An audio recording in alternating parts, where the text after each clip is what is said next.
Good evening, everyone. It is now 7 p.m. I will call the Tuesday, December 6th, 2022 Board of Selectmen meeting to order.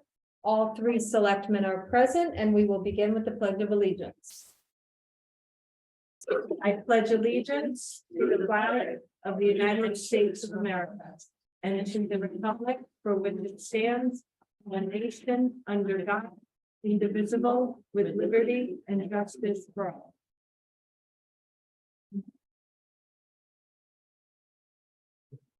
All right, so I make a motion that we approve the Board of Selectmen meetings from November 15th, 2022. Second.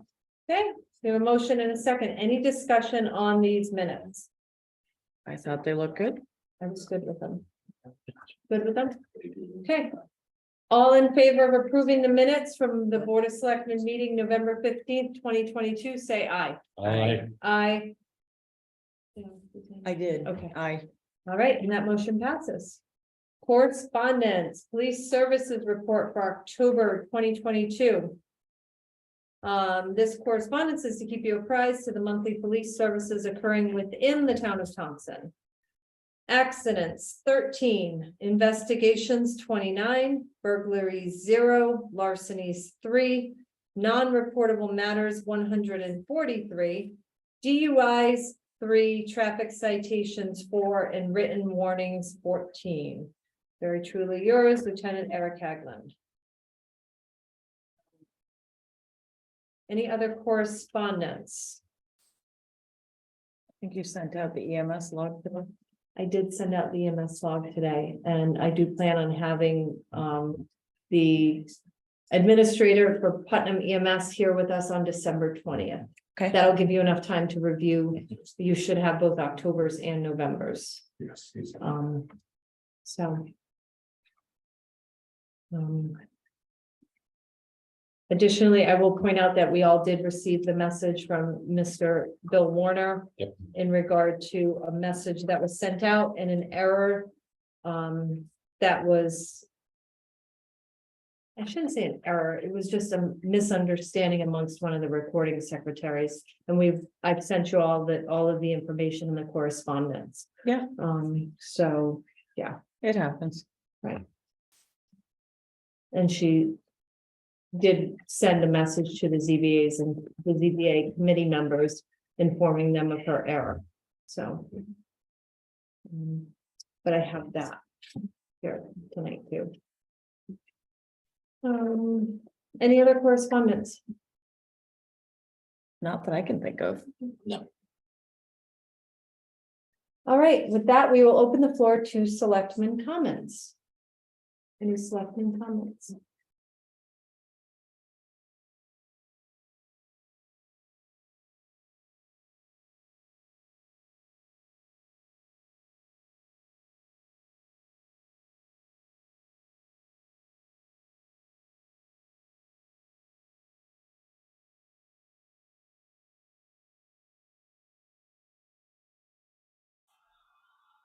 The Board of Selectmen are muted.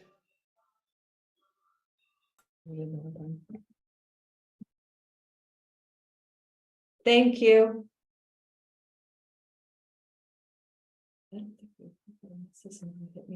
Okay, Yeah. The water's going down in Aquatic. I know I had mentioned that to you last time. You'd already corrected it, but it is going down, so that's good. yeah. All right. How- Board of Selectmen are muted again. Yep, thank you. I don't know why that keeps happening. That is really strange.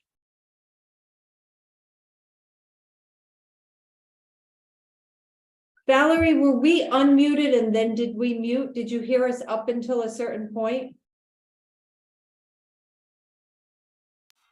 You were unmuted briefly, Okay, but then you went right back on mute. okay, It's when you turn, Amy. okay. I don't know whether it's accidentally hitting a key. Right, okay, I'll be watchful of that. Thank you. I'm sorry about that to everybody. Holiday light contest is still we're still taking applicants. If you have decorated your house and you would like to be judged and potentially win the holiday light contest for the town of Thompson, just go to thompsonrec.org, thompsonrecreation.org, and sign up. They'll be doing the judging that week just before Christmas. The salt storage and public safety facility work is moving forward. J&D Engineers has been subcontracted by the engineer that we awarded the contract to for the design of the facilities. And they're moving right along with surveying and site analysis.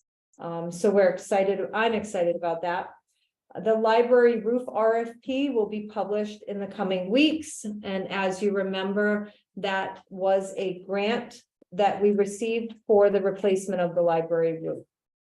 Additionally, Joe Tasek and myself met with Beta Group. That is an engineering firm that is going to be doing a complete study of all the roads in Thompson and coming back with us with an analysis of priority roads, and really a plan to go forward with how we're going to achieve not only road repair, but road maintenance in the future. So be watching for a public information meeting that will be coming probably around May of next year. And that will be with that engineering firm to discuss what their findings were, to keep the public informed with how we're going to manage our road maintenance policy going forward.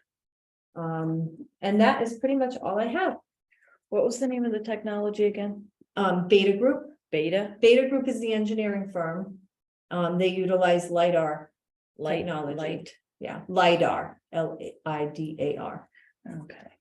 So, and they analyze all the surfaces of roads. We opted to wait until spring to begin the project because snow and Very ice interesting. can hamper Mhm. their information and their findings, so.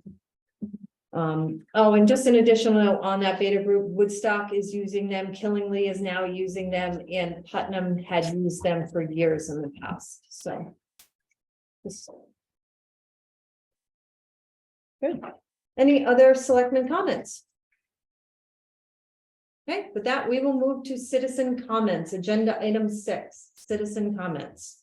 The floor is open for citizen comments. We will start with the virtual audience. And Ms. Valerie Clark, you are the first to raise your hand. Valerie Clark, ONEZEROFIVE,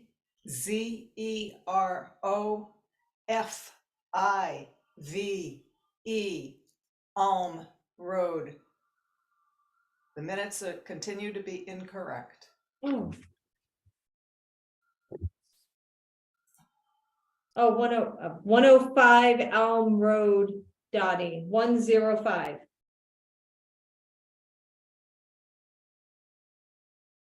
Was that it? That's all I had for right now. Thank you. Okay. And Dottie gave me a thumbs up. Thank you. Any other citizen comments from the virtual audience?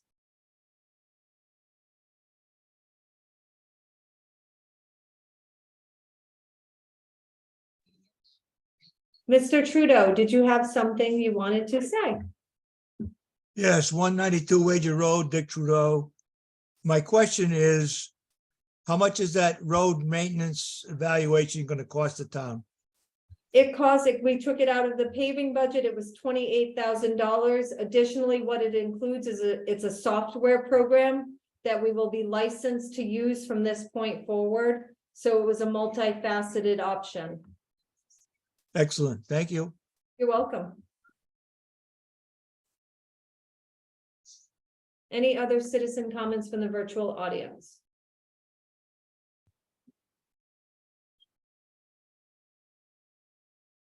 Okay, seeing none, we will move to the live audience. Anybody here in the Merrill Sine room that would like to speak? Now is your time. Bill Warner, Lowell Davis Road.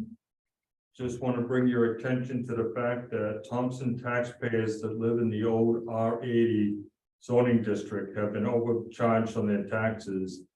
since the Planning and Zoning Commission merged the R40 and R80 zones together into the RR80 district in September of 2020, because property taxes are based on the lot size required. These properties represent over 25% of our voters in town and have been overcharged a few $100s each so far. The assessor has made changes to 1/6 of the properties that are also in PA 490. But he's refused to address the other properties, talking to him about it. But they will be overcharged a few more $100 over the next few years. Because they're not gonna do anything until the next reevaluation. So what is this board gonna do about it? Do you know a statutory requirement that would allow him to change values at this point? The statutory requirement allows him to go and change the value of a property anytime he knows the difference. When a person goes and gets siding on their property, they go and get a permit. And when the permit's done, the building inspector will tell the assessor, and they'll go out and reevaluate that property right away because they know there's a difference. The assessor is aware that there are hundreds of properties in town that have the wrong assessment due just to zoning. Has he had an influx of people besides yourself that have complained to him? He has had people call and complain, and he has told them. And have they brought an appraisal from a certified appraisal to make an adjustment? No, the appraisal has to do with his appraisal based on the zoning requirements. And he has told me that on most properties in town, there's a couple $100 difference between what it would be if it was an R40 versus what it would be if it was an R80. And the fact of the matter is, nobody is an R80 anymore.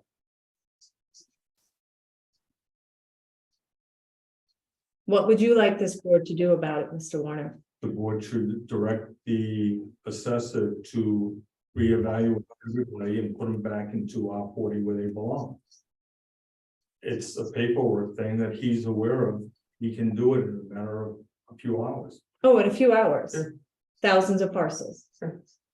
I will speak to him, but from what I understood, the revaluation, it was statutory. And it was a matter of waiting for the next revaluation. No, it is statutory that if they know that some of the taxpayers are unfairly treated, that he should go and make the Do you change. feel you're unfairly treated? No, I don't. Okay. I'm not one of these properties. Okay, But there are hundreds of people in our town. As a matter of fact, I think the number is 1,427 voters. not a single person has come to my office and said anything to me. They have called the assessor and they have gone to his office and he has told them that he's not gonna do anything about it. I don't think it's a matter that he will jump through hoops for the taxpayers. And once He again, has- Mr. Warner, you are bringing up a claim to disparage one of the employees of the town of Thompson, because that's what you do. Paul is a fine assessor. He is a good assessor. I'm not saying. I will speak to him on this subject. But I don't believe your claims are valid. But I he went will to the be town happy to attorney and research got it. an opinion, but he did not tell the town attorney that he had already changed the valuation of 1/6 of the people that are used to be in the R80 zone. Because I know he changed mine. Because of But he PA didn't- 490? When he changed my PA 490 and he took me from the old PA 490 and put me into the new PA 490. He changed the taxes that I pay based on my zoning requirements. He has not changed some of my neighbors who are not in PA 490. He should have changed them as well. Everybody in town, he should change. He's known for 2 years since he started that it's wrong. And the fact of the matter is, OPM says that if you go and do it, and you're gonna do it to some people, you have to do it to all. And if he signs the grand list at the end of January, and he doesn't take into account that all these people aren't being treated the same as the people that are in PA 490, then they'll have an issue with it, because he's supposed to update the list to make sure that everybody's treated fairly in town, and it's not being treated fairly in town. I And will I'm have, not complaining for myself. I will have a because I'm fine with conversation. my town. well, clearly there's nobody else that is complaining tonight. Except for yourself, but I I'm will, just I will bringing this to research your it. attention so that you're. And if aware. you know some of your neighbors, I would strongly suggest that they come and they talk to me as well. Because there is strength in numbers, because what all I see right now is one person that's in this room that is constantly complaining about everything. And calling out the people that work hard in this town hall, and I'm going to defend them tonight. Because they work hard and they're very, very ethical So people. there's over 1,400 taxpayers and voters in town that are paying higher taxes because he won't. Change He it in hasn't your been, county. that they've been approached. I don't think that they've approached him. But I will be happy to look into this and I will strongly investigate this. But once again, I think it's going to be a claim, Mr. Warner, that turns out to be the little boy that cried wolf. Just like the SEEC claim for disenfranchised voters. The SEC claim is going to be. I haven't heard a thing. No, but they're supposed to be doing it in the next week or so. Okay, we shall see. But I will be happy. I will strongly investigate this. But in the meantime, if you know some of your, if you know some of your neighbors that have had an issue, then I strongly suggest that they come and talk to me because that's what I'm here for. I am here to advocate for the people and I do advocate for the people. Every single day. For a food me.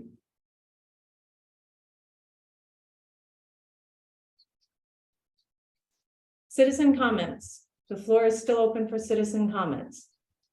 Ms. Valerie Clark. Valerie Clark, 105 Alm Road. And I am among the people that requested that the assessor change the R80 to RRAD and was denied. He initially said he would, and then when I asked later on if that had actually gone through, why I hadn't gotten the letter he had promised, he said he had changed his mind. And that he had consulted the town attorney, who, I won't comment on my feeling about the town attorney, but I know that the Board of Selectmen at one point was looking into getting a new town attorney, but that the town attorney had directed him to not make equal assessments. Ms. Clark, do you know if it was Attorney Roberts? I do not know. Okay. Citizen comments. The floor is open to citizen comments.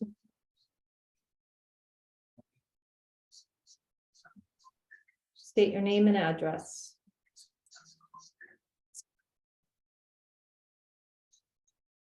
Okay, hearing and seeing none, we will move on to agenda item 7. Discussion, school security. I put this on the agenda this evening because we've had a couple ad hoc committee meetings. And the Board of Selectmen have not had an opportunity in public to have a discussion about what has been presented. Nadine Williams Edwards had brought the case to the Board of Education, to Superintendent Melinda Smith, in regard to school safety, school security, armed security at the school. Obviously, some of our neighboring towns, town of Woodstock Academy being the leader in this, having had armed security for a couple of years now. The town of Putnam followed suit, town of Killingly. So it became a topic to really discuss and to see, in my mind, to see what the voters want to do. Because ultimately, I feel strongly it's going to be the voters' decision as to whether or not they want to go this route. From what we understand, the Board of Education ultimately has to decide whether or not they're going to approve of having armed security at the school. And their meeting is next week. But I thought it was important to hear what the selectmen thought. I'll share some of the information that we've been able to gather. Yeah, what we've been able to gather from our ad hoc meetings. As we know, the town of Putnam brought it to referendum. They had two questions, and the first was, and I'll just read this off just in case some people haven't seen this or heard this. To determine the wishes of those present and eligible to vote in town meetings of the town of Putnam, the following question: shall the town of Putnam appropriate $280,000 from the ash landfill account to cover the cost of the Putnam Police Department providing trained and armed security personnel, including 1 school resource officer and 3 security officers in the Putnam Public Schools? That was the first question. The second question was to determine the wishes of those present and eligible to vote in town meetings of the town of Putnam. The following question: shall the town of Putnam assuming that question 1 does not pass, appropriate $150,000 from the ash landfill account to cover the cost of the Putnam Police Department providing trained but unarmed personnel? As we know, the town of Putnam opted for the first question, so that much we know. After our first meeting, the second question that we wanted to get an answer to was how the resident trooper program in Brooklyn works. And Melinda Smith came back. She spoke with Superintendent Buell from the town of Brooklyn and said the resident trooper's main office is at Town Hall. This year, he was given a space at the school to set up a satellite office that isn't used that much, but he basically works from the town hall. The positive feedback is that the school department has a consistent law officer to contact for student issues and security. He is a member of the district safety team and helps develop emergency plans. The benefit is that the resident trooper knows the community, up to date on school discipline policies and practices, and has a sense of ownership for all citizens in town, including the school population. The superintendent has the trooper's home, office, and cell phone numbers and can be reached at any time for advice or to report an emergency. The superintendent feels very supported by the trooper. The trooper and the superintendent have a great relationship, and she is happy with the way things are going. Brooklyn does not plan to add armed officers in the schools at this time, although a few parents have brought it up. To expound on that, Mike Darcy and Larry Gilla and myself will be meeting with the Brooklyn resident trooper in the coming weeks to just kind of talk to him about the program and how he operates between the town and the school and what issues he faced, just to get his feedback. Larry thought it was really important to get that information from him. So the last task after the first meeting we had that we were assigned with was to talk to the Woodstock Academy security. As we know, they don't have a police department.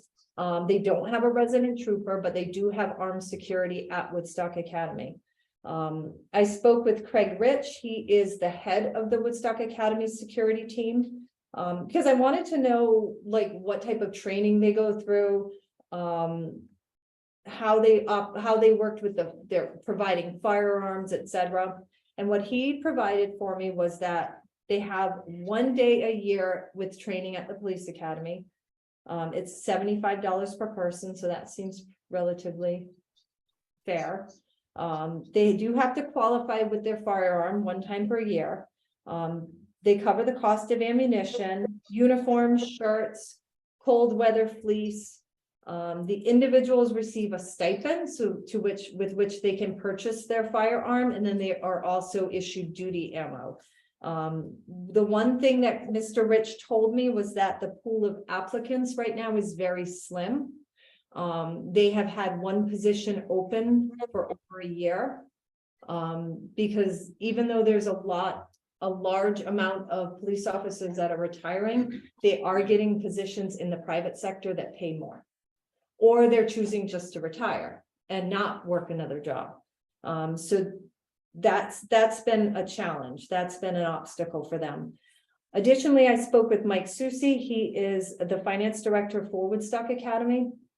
And he indicated, I asked him what the cost was. This past year's cost was $385,000. And he estimated that it could be $375,000 to $400,000 in any given year, based on the length of time that they've been doing this program.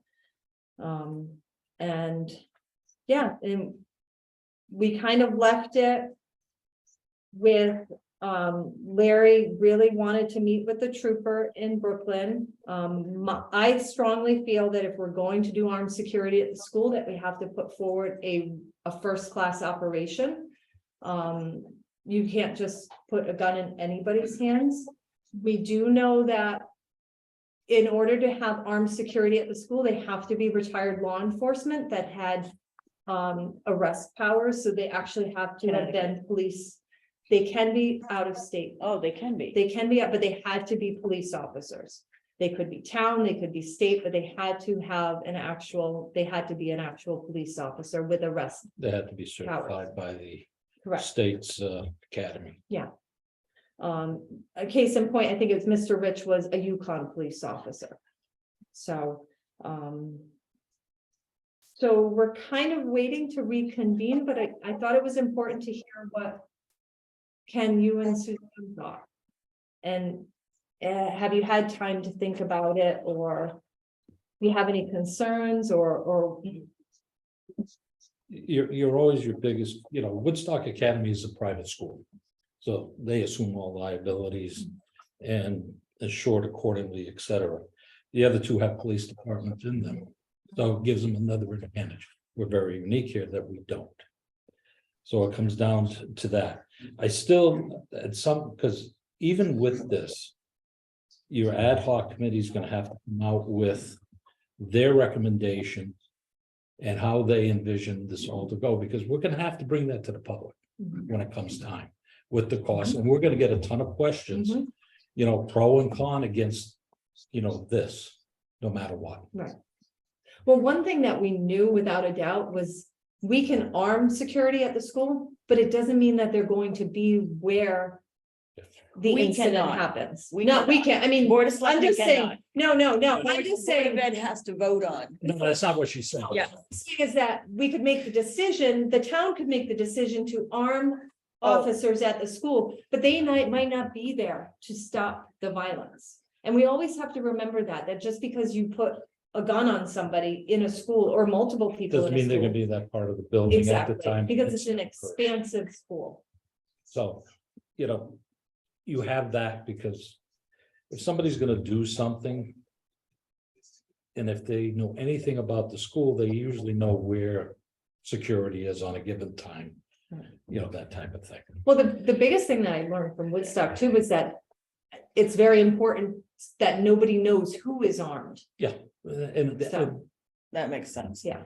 But our But- school is unique because we're all under one campus and it is a large very large facility. facility. confusing. And you have time to get from one to the other end. And it is a maze Is- getting through it the is. building at It- times. it is. With all the different Especially the additions. high school. So it may be appropriate for what we do. We'll have to, get all of the pros and cons, so that way everybody can make an educated decision on the cost and what it curtails. Mhm. You brought out the good point. There may be another part of the building. Is it at some point, maybe there's a grant or something that actually has, just like the airports do, a metal, a X-ray machine where everybody goes through and. I don't know. I mean, these So, are different no, things to no, talk that's about a and good- think No, about. that's a good point. I mean, cameras, locked doors. Having the security team guarantee the doors are locked, going through a metal detector, things like that are preventative measures. I think it's being proactive rather than reactive and spending a lot less money instead of putting armed security. It spends a lot less and you work with the team that you have. Yeah, and our team That up is- there that does a is great one- job. And Yeah, I think the team Yes, we I have do is too. Does a great job. So, But metal also- detector is one thing. But we all have gone through the airports where you physically walk through or your bag goes through and it's Both. upgraded immediately. Both. Yep, And if there's something, you don't get your bag back, or if you've got something, you don't get to the next point. Right. So these are other options. I don't know what the costs are, but these are things that the ad hoc committee needs to look at Mhm. and weigh it out. um, And we're gonna have to talk with I like the Our- camera system because I question all the time whether the cameras, I know they do have cameras, Yeah. but I wonder if they're But- as but as you updated as. they but you could- take should winter be. right I now, thought they just, you don't, Mhm. you know, in the wintertime, people have their coats on. Again, you're either screening through a metal detector or you're doing the X-rating type thing like you do with going through the TSA at the airports. I mean, it's the only way you're actually gonna make It's- sure that they don't have something on them, you know, because a metal detector, you know, you could have metal buttons or a pair of glasses or something, it's gonna set it off, Mhm. you know, so. if it's you- metal, Of course. Set of keys, whatever. if, So yeah, it makes it very difficult and it's very time consuming. If they're going through, and I'm just going at the TSA, you go through, if they spot anything, you're pulled over to the side, you don't go to the next point and you're searched. Mhm. You know, it's just, there's so many different things that we can do to be proactive. We just gotta come up with what's best for Thompson. Right, and I know that's what the team, the safety team is doing now. I mean, they're monitoring, they basically spend most of their day outside. Making sure entrances or doors are locked, doors are closed. And that's a good portion of their day from what I understand from Greg. Yeah, they're being So- proactive, Yeah. Yeah. so somebody doesn't slip in. Mhm. I'm going to, I like the idea of a resident trooper. Mhm. I like the idea because it benefits town and school. Right. I think that having a resident trooper assigned, there were so many advantages to having, you know, like them getting to know the students, getting to know the town members, getting to know the players, who's, you know, who, because if there's an incident in town even, that they could be immediately called and they might have some, oh, that sounds like so-and-so, that's not, you know, they get to know the town. Right. And it's a small town in that sense. I like that. The resident Having trooper, them- the resident trooper can work very well if his Right. time is managed accordingly throughout the town. Mhm. Yes, The school, roads, you know, investigating. But we also, you know, you also have to remember only 40 hours a week Right. as well. right. It's only one But we person, said- 8 hours a day. Mhm. But we've had issues here in town that we've called for police and not been able to get a trooper.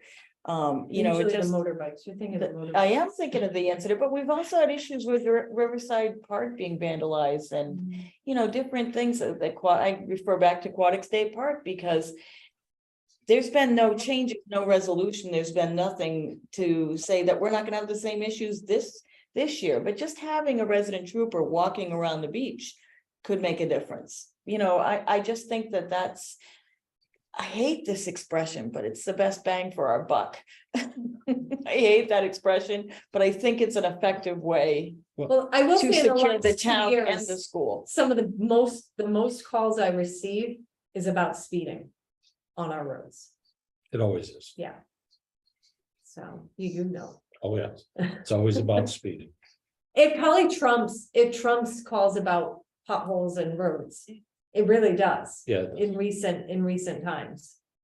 And So, you're getting the same roads that I got before, Sandam Road, East Yep. Thompson Road, Buckley Hill. Oh, I mean, Main Street, it just goes Yeah. on and on and on. not that one trooper can do everything, No. but to And, have a and presence. you have to be there at the time that the incident is going Yeah, on. always. I mean, it's the same thing with our two bridges on Buckley Hill Road with the 5-ton weight Somebody limit. unmuted. You see trucks going over constantly. Mhm. You have to have somebody there, Yeah, you know, patrolling. And right now, the state police, unfortunately, due to retirements and everything that's happened, their numbers have diminished. This is the first class that they've gotten out in quite a long time. mhm. And people are still retiring, so it's gonna take time for them to build up. To replenish. Whether or not they even have a resident trooper available to send to a time may be an issue as well, Mhm. because of their numbers. being Mr. so Hackman- high. Not Mr. Lieutenant Hagan didn't indicate that it was going to be an issue, but. Because that was one of the questions I had from him. Do you even have the staff?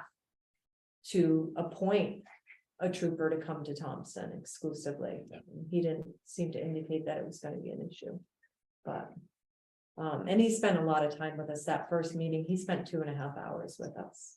Nice. So I was really grateful that he took all that time. He really did a lot of listening, though. Is this on the agenda for the Board of Ed on Monday night? The security, do you know? Linda's in the meeting. Linda, do you know? Linda Jarmilovich? Let me see. Haven't seen the agenda yet. Okay, yeah, it might be early. I'll double check. It was supposed to, we discussed it being put on their agenda, so I'll double check. Is it possible that Mike Marcy can, Mike Darcy? Mike Darcy, knowing the state like he does, with his contacts, reach out to some of the various towns and see how they're handling, what He we're was trying a to do. resident trooper in He was Mansfield. he was he was also major in the, Right, but he was a resident well, trooper so in he has a lot. Mansfield, so he has a lot of understanding of how the Right. program works. That's why. I that's had a why he long got discussion with there. him, yeah. but I'm sure with his network. Yeah. If there's, one of the towns that's using the resident trooper or whatever to enhance, the security at the school, that he can get some input. Oh, The that's other true. question I Yeah. had was when you're in Brooklyn, have you talked to the first selectman? I have not, Austin? but I Tanner? should, Yeah. yeah, Just to get an idea of how he feels the program is working. right, yeah, Because Melinda talked to the superintendent, correct? Patty's, yeah. Patty, yeah, so to get Superintendent Bill, yeah. yeah, So you said No, good Brooklyn idea. didn't have it at this time. No, Brooklyn has the trooper, but the resident trooper has an office at the school. I think I said that, but he doesn't spend much time there. Oh, okay. Brooklyn has the resident trooper. They don't have armed security, Oh, okay. and they don't have any intention at this point of adding that. But also remember, they have an elementary and a middle school. is that a new program for them with the resident trooper? No, they've had a resident trooper for For a long while? time. They had a separate office on Route 6, and then somehow he's moved into not only having, initially we thought he had complete space within the school, and that's where he was housed, but he only has a satellite office there Oh, okay, for when he needs to be there. I guess that one of the nice things that the superintendent said also was that when they've had issues, it's the same trooper. That, right. because it's the resident right. trooper that goes and handles the Consistent, cases. yeah. Versus at the school, they've had several visits this year, and it's always someone different. Is ever on? Right, Yeah. And it's always been somebody different, and whoever's available to go, and that, then you start all over and they get the lay of the land. It would be nice to know that you But had that's where somebody I- that knew. But that's Yeah, where okay. our security people have that rapport with the students and so forth, and they can work with with, whoever the trooper is at that time. And I think that's what we all determined in our meetings, was that the safety team, they're really the eyes, and I give a lot of credit to you, Ken, because you helped build that program with Ben Barber. And it's really a great program, and as much as people could criticize that they're not armed, they're the eyes do a and great ears. job. They're the eyes and ears of everything that goes on, and they're watching everything. And they've been a really great asset. When you have a familiar face, the kids are more open, Mhm. and that helps. Yeah. Yeah, and from what I understand, Greg, Mr. Gillott does a fabulous job with the kids. He's just has a good rapport with them, Yeah, going from Ben to Greg has been outstanding. yeah. So, any other thoughts? Again, I just really wanted to get your thoughts on it and fill you in on what was Yeah. going on. Like I said, this will keep progressing. Hopefully, we get a final conclusion with options and, Right, because the people are gonna wanna know. yeah, my suggestion was that we have a tri-board meeting before it go out to the town for a vote. Just because I feel like just making sure everyone is on the same page or understanding what is going on. I think when we come down to, so here's my question Gonna for need you a public guys. meeting. So Putnam had 2 questions on their town meeting. Is it, I don't think there's an option to really go to referendum with more than a question. Would you say that's, or could you, can you say it's question A or question B? Do you want, At a referendum, right, you can is have, it? isn't that what Putnam did? No, they only went to referendum with 1 question. Oh, they went to town meeting with two Town meeting with questions 2 and then questions, and went then out to whittled it down referendum to with one one. question. I, Was there a cost associated with it too? Oh, yeah. Their question? Yeah, their questions had the cost associated, and that's what we're kind of leaning towards. So we had created a couple of questions as. Oh, no, but I'm saying, but there was a reason to go to the town meeting. Right. It wasn't a law change or something You of know, that though- nature. It was. not everybody shows up to the town meeting. That's I why, think you get a bigger pool if you're going to referendum and having two questions. You get a better But consensus. you still go through the town meeting process to get to the referendum. the Yes, referendum. yes, absolutely. But what I was saying is if you go to town meeting trying to whittle it down to one question, it's a yes, no. But if you go out with two questions, which, like, Well, the question two one, you questions vote, we vote, have- vote for one. do the people Then you want get a more of school a, security program? With armed security fully at the school only? Or do they want potentially a resident trooper? Right. Those are kind of the two questions. right. That's So let me ask kind of you, what we were if leaning towards. the Board of Ed says we don't want armed security, then you're whittled down to one, right? Yeah, I think so. That's And I'll- totally within their, I'll research it a little bit more, but. Well, that's you'd what be I understand. whittled down to whether or not the town wants a resident trooper. right, that's what I said. Okay. You're whittled down to one And that's question. there. fine. And, the town should vote on that once they, I agree. know the costs and everything. Plus it's got to go through, Board of going through Finance. Board of Finance with the next budget coming up. Right. Uh, We don't have a definitive cost because it's based on the steps that whichever trooper gets. because we're not assigned. there yet. Right, yeah, Yeah, and really you gotta get the consensus of, does the town even have an. even want, does the Board of Ed even want to have armed security? Right. And does the town want? Right. So Or there's is there still, other it's still- options that they want to go through first before they Right. go to that extreme? right, Well, because the- there are other, like you were talking, there are other Possible other options options. to create more of a safety program, Mhm, enhancing what we have in place, but adding technology and tools to it. right. I like that idea too. That, I know that's been tossed around Right. a little bit, but not to the point of what is available, what could be done, what kind of, Mhm. And, the possibility of that, depending on what's going on, and the school is more in tune with whatever their programs that they apply for. That maybe that enhanced Right, type of security, machinery, technology Right, stuff, right. maybe maybe something. there's grant funding It's to very assist possible. with the, yeah. with the technology. With the portion of technology it. of it, I know the gates were part of a security or Right. safety program, Right.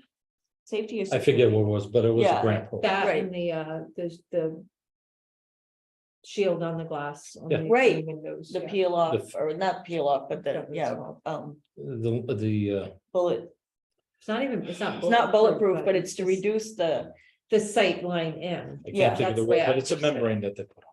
yeah, so those are options too. Okay, Cool. Good discussion. Yeah, We'll see what happens on Monday. So Board of Ed is Monday. I think. yes, it is. Okay, Bill. The Board of Education meeting is Monday. If you guys can be there, I think it would be good to just tune in and see what their thoughts are for sure. All right, with that, we move to agenda item 8. Any other business to bring before the Board of Selectmen tonight? I have nothing.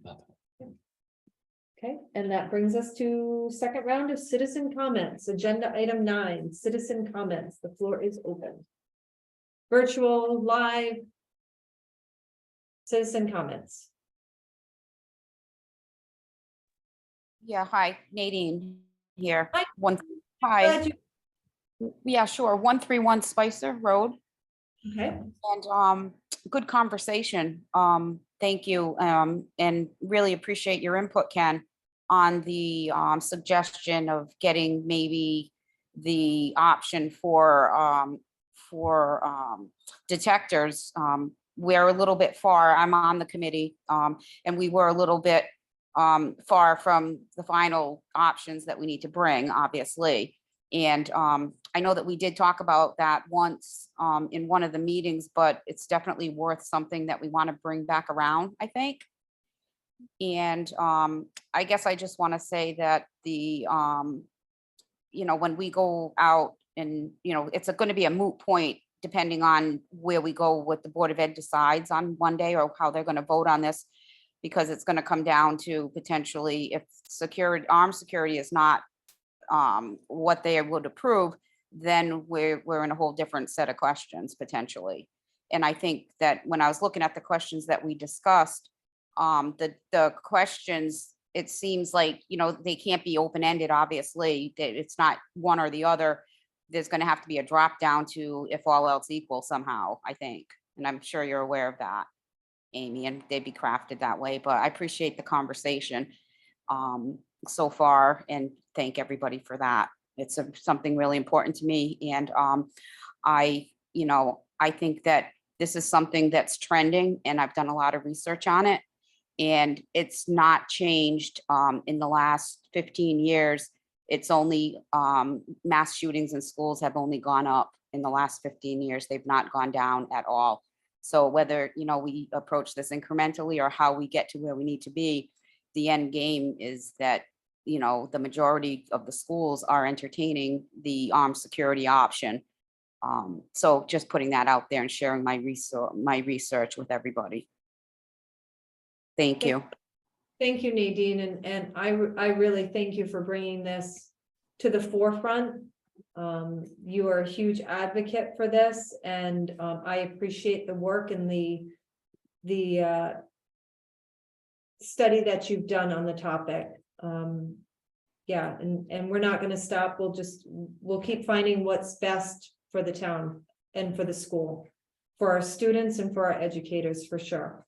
So thank you. And it's thank you. And it's really interesting because when you talk about Brooklyn and you talk about any of the, Woodstock just extended their armed security to their public school. How they did that, I'm not quite sure, based on, all the criteria. But point being is that, in Brooklyn, I think I heard at the meeting the other night that they don't have a security program. So, we've got a hodgepodge of different, pieced together or quilted together in all the towns of how they've come to the best security that they can be. So there's not a right or a wrong answer here. So appreciate, all the think tank on it.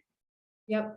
And truth, just to inform people that might not know, our safety program was modeled after Woodstock Academy, prior to them having armed guards, or armed security. So it might be the next step. We'll see. Yeah, and I just want to add one more thing. I started this whole thing by attending a security awareness that was provided to the parents back in October. Yes. And out of all the parents in the public school that were invited, I think there were 15 people there. It was kind of really shocking, to be honest with you. And I think that what's going to happen here is that, to Ken's point, I'm not sure that everybody knows what we are and what we are not. So, it is definitely going to have to be put together with all of, what this, encompasses and, what's included, how the work that's been done so far and so forth. So, you don't want the naysayers to be, oh, that's all you have, and just straight to the, being critical and, or, going in the wrong direction. So it's really important that we put this together with the right, posture and the right information for everybody to be able to make their decision if it goes to vote. Absolutely. I agree. Yeah, that was one of the things I was thinking about too. How do we educate? How do we disseminate the Presentation is information so everything, they and- yeah. understand? Yeah. Thank you, Nadine. Thanks. Any other citizen comments at this time?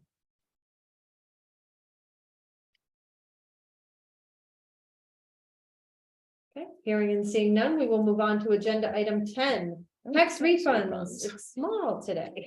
Good. I make a motion that we refund Brian White $25.67 and Honda Lease Trust $293.98 for a total of $319.65 in refunds. Make that motion. Second. Okay, motion and a second. All in favor of approving these tax refunds as presented, say aye. Aye. Aye, and that motion passes. I make a motion that we adjourn at 7:49 PM. Second. Motion in a second. All in favor of adjournment at 7:49 PM, say aye. Aye. Aye, and we are adjourned. Thank you, everybody. Have a great night.